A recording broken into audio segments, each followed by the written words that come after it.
E pra të dashur miqtë e mi, ja ku po ritakohemi sonte së bashku me mua Tirona Lilin këtu në kanalin Monitor TV për të komentuar pak këtë dinamikën të shëmtuar që ndodhi sonte në Big Brother.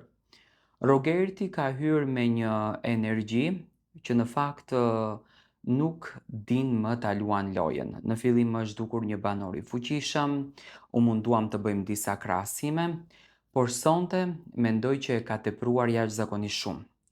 Tani, për të qenë brenda një loje dhe për ta ofenduar Malin në familjen, në nënën e tij, në babain e tij, pyetja ime është kush je ti?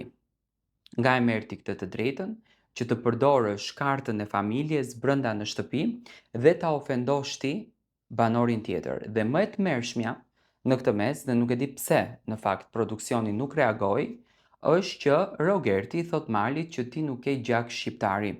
Vitin e kaluar ka qenë ky fenomen që realisht u shqetësuam shumë, që ishte raporti Jozi dhe Gjesti, dhe Rogerti përsëri e kthen këtë raportin, që kjo është shumë e shëmtuar që të dëgjohet në një media. E para njëherë Mali nuk ka hyrë aty për t'i sjellë problemet me shumë respekt që ka Violeta dhe bashkëshorti i saj.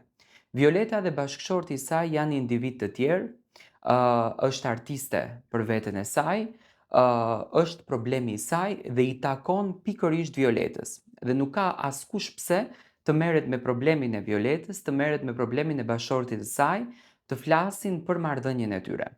Ti thuash ti një djali të ri që dëshiron që ai të mos ta fiton lojën sepse ti të vjen inat që po humb, ti thuash ti që ti nuk e do nënën, ti nuk e do babain, kjo është e turpshme.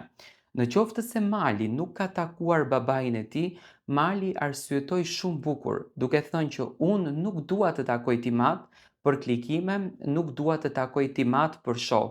Dua që kur të dal nga kjo shtëpi të ulem personalisht me të dhe të bisedoj. Domethënë ai nuk injoroi në asnjë gjë. Ai ka respekt si për babain ashtu dhe për nënën dhe këtë gjë e ka thënë brenda në shtëpinë e Big Brotherit.